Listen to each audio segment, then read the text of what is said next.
Hello friends, welcome back to my channel Kirtika's kitchen diary. উত্তর প্রদেশের একটি ফেমাস খাওয়া কিন্তু ছোলে ভাটুরে। আর আজ আমি আপনাদের সাথে শেয়ার করব একদম রেস্টুরেন্টের মতো পারফেক্ট ভাটুরের রেসিপি।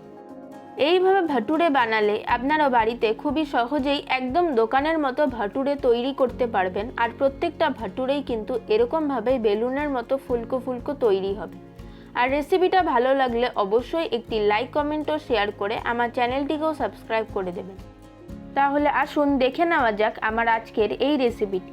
তো ভাটুরে বানানোর জন্য সবার প্রথমে একটা ছোট বাটির মধ্যে দিয়ে দেব 2 টেবিল চামচ পরিমাণে সুজি। ওর মধ্যে দিয়ে দেব 4 থেকে 5 টেবিল চামচ পরিমাণে জল। এবার এটাকে ঢাকা দিয়ে 5 মিনিট রেখে দেব যাতে সুজিটা ভালোভাবে ফুলে যায়। এই সুজিটা দিলে কিন্তু ভাটুরাটা অনেকটাই ক্রিস্পি হবে আর অনেকক্ষণ পর্যন্ত ফোলা ফোলা থাকবে।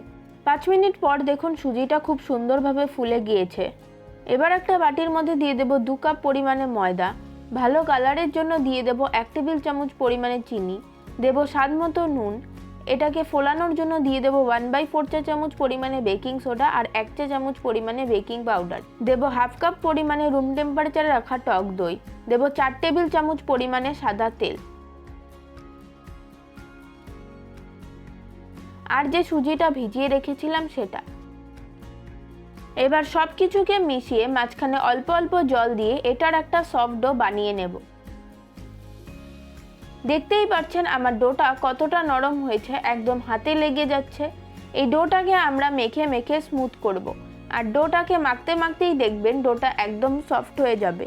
আমাদের লুচি বা ভাটুরা কেন ফোলে? স্টিমের জন্য। স্টিম কিসের থেকে হয়? জলের থেকে।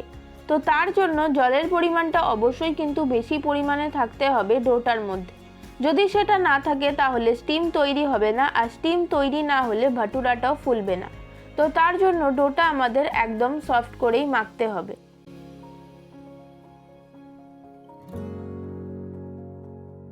দেখতেই পাচ্ছেন একদম স্মুথ আর সফট একটা ডো তৈরি হয়েছে। এবার এটাকে যে বাটিটায় ডোটা মাখলাম সেটাতে রেখে ওপর থেকে আরেকটু তেল দিয়ে দেব যাতে ড্রাই না হয়ে যায়। তারপর ঢাকা দিয়ে 4 ঘন্টা ফার্মেন্ট হওয়ার জন্য রেখে দেব। গরমের সময় হলে 2 ঘন্টাই যথেষ্ট, তবে শীতকাল হলে 4 ঘন্টা রাখতেই হবে। 4 ঘন্টা পর ঢাকা খুলে আমাদের ডোটা কিন্তু একদম রেডি।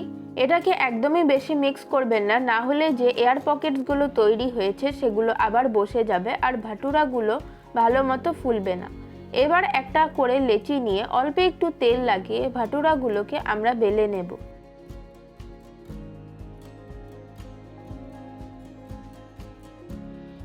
তারপর কড়াইয়ের মধ্যে বেশ কিছুটা তেল হাই ফ্লেমে খুব ভালো মতো গরম করে একটা একটা করে ভাটুরাগুলোকে তেলের মধ্যে ছেড়ে ভেজে নেব। দেখুন কত সুন্দরভাবে একদম বেলুনের মতো ফুলছে আমার ভাটুরাগুলো। এই একইভাবে আমি বাকি ভাটুরাগুলোকেও ভেজে তুলে নেব। আমার আজকের এই রেস্টুরেন্ট স্টাইল একদম বেলুনের মতো ফুলকো ফুলকো ভাটুরার রেসিপিটা আপনাদের কাছে কেমন লাগলো অবশ্যই কমেন্ট করে জানাবেন। ভালো লাগলে আপনারা অবশ্যই একবার ট্রাই করে দেখতে পারেন। আশা করছি সকলেরই খুব ভালো লাগবে। আর এটাকে আমি গরম গরম সার্ভ করছি ছোলের সাথে, যেটার রেসিপি আমার চ্যানেলে অলরেডি দেওয়া আছে। আমি নিচে ডেসক্রিপশন বক্সে সেই ভিডিওটার লিঙ্ক দিয়ে দেবো, আপনারা চাইলে দেখে নিতে পারেন। আর দেখতেই পাচ্ছেন ভাটুরার ভেতরটাও কত সুন্দর জালি জালি আর পারফেক্ট হয়েছে। আমার আজকের এই রেসিপিটাকে ইউটিউব থেকে দেখে থাকলে চ্যানেলটিকে সাবস্ক্রাইব করে পাশে থাকা বেল আইকনটিকেও অবশ্যই প্রেস করে দেবেন। আর ফেসবুক বা ইনস্টাগ্রাম থেকে দেখে থাকলে পেজটিকে ফলো করে দেবেন। আজকের মতো এই পর্যন্ত। ভালো থাকবেন, সুস্থ থাকবেন। ধন্যবাদ।